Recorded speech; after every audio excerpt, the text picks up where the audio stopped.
ஒரு உணவு நல்ல உணவா கெட்ட உணவா அப்படிங்கிறத எப்படி கண்டுபிடிக்கலான்னா, ஒரு உணவை சாப்பிட்ட உடனே உங்கள் மனசு கண்ட்ரோலில் இருக்குதா அப்படிங்கிறத நீங்கள் பார்க்கணும். மனசுங்கிறது என்னென்னா அந்த உடம்போட பிரதிநிதி தான். உடம்போட உடம்போட உடல் உணர்வுகளை தெரிவிக்கிற ஒரு ஊடகம். மனம் என்கிற திரை வழியாக அந்த உடம்பில் என்ன நடக்குங்கிறத தெரிஞ்சுக்கலாம்.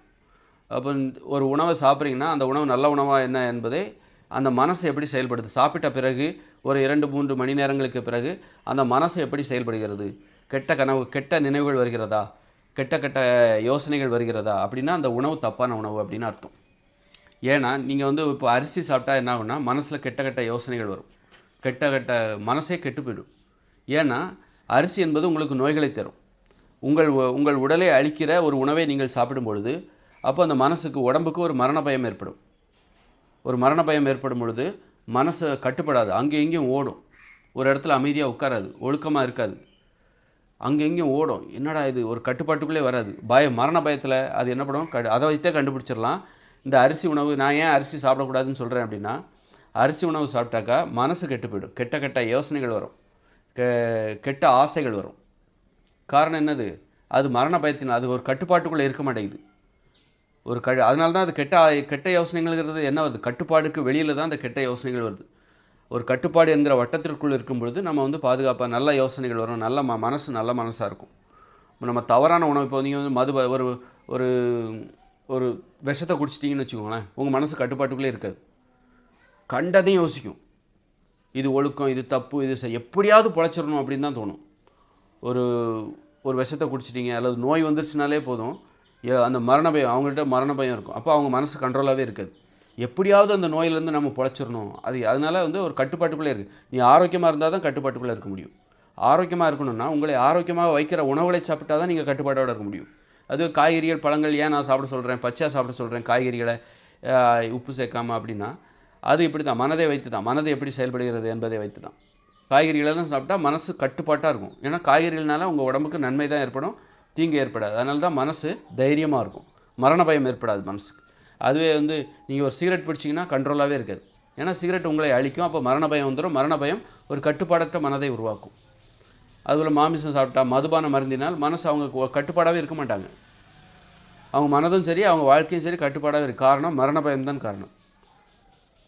என்ன வேணாலும் பண்ணுவாங்க, என்ன வேணாலும் பேசுவாங்க, காரணம் மரண பயம். ஒரு ஒழுக்கமாக கட்டுப்பாடாக இருக்கணும் அப்படின்னா உணவில் கட்டுப்பாடு தேவை. அதனால் ஒரு உணவு நல்ல உணவா கெட்ட உணவா, இன்றைக்கி என் மனசே சரியில்லை, நேற்று இந்த சோத்தை தின்னேன், சோறு சாப்பிட்டனால தான் இன்றைக்கி எனக்கு மனசே சரியில்லை, கெட்ட கெட்ட யோசனைகள் வருது, கெட்ட கெட்ட எண்ணங்கள் வருது. கெட்ட கெட்ட எண்ணங்கள் வரும்போது மனிதர்களை நம்ம நெருங்கவே முடியாது, நெருங்கவே பிடிக்காது, மனிதர்களே பிடிக்காது. ஏன்னா ஆபத்தானது.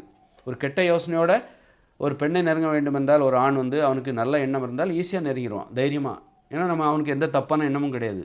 தப்பான எண்ணம் வரும்போது ஒரு பெண்ணை நெருங்க முடியாது. ஒரு பெண்ணுக்கும் ஆண்களை அனுமதிக்க மாட்டாங்க, கிட்ட அனுமதிக்க மாட்டாங்க. ஒரு பெண்ணுக்கு தப்பான எண்ணம் இருந்துச்சுன்னா கிட்ட அனுமதிக்க மாட்டாங்க. அதுபோல் ஒரு ஆணுக்கும் தவறான எண்ணம் இருந்தால் அப்போவும் அவங்க கிட்ட அனுமதிக்க மாட்டாங்க. ஒரு ஆணுக்கும் தவறான எண்ணம் இருந்தது என்றால் அவன் பெண்களை நெருங்க மாட்டான். ஒரு பெண் தன்னை நோக்கி வந்தால் கூட இவன் விலகி போவான்.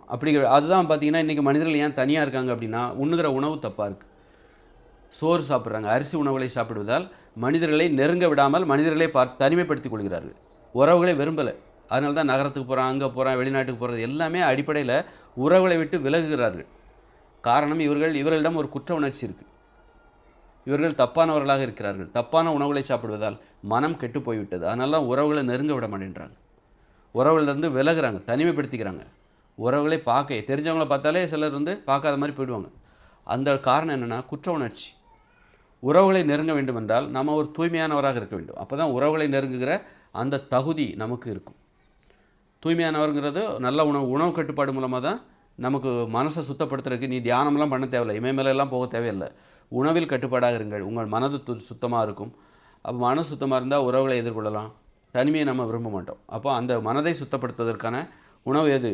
காய்கறிகள், பழங்கள், கீரைகள், கிழங்குகள், பயிர்கள், பருப்புகள், கடல்கள், காளான், இலைத்தலைகள். இந்த உணவு தான், இதுதான் மனதை சுத்தப்படுத்துவதற்கான உணவு. இதை தவிர பிற உணவுகளை சாப்பிட்டால் உங்களுக்கு மனது சுத்தமாக இருக்குது. அரிசி, கேழ்வரகு, கோதுமை, மாமிசம், மீன், முட்டை, தயிர், மோர், பால், வெண்ணெய் இதை சாப்பிட்டால் உங்கள் மனது கட்டுப்பாடாக இருக்காது, மரண பயம் வந்துவிடும். இதை தவிர பிற உணவுகளை சாப்பிட்டால் உங்களுக்கு மரண பயம் ஏற்படும்.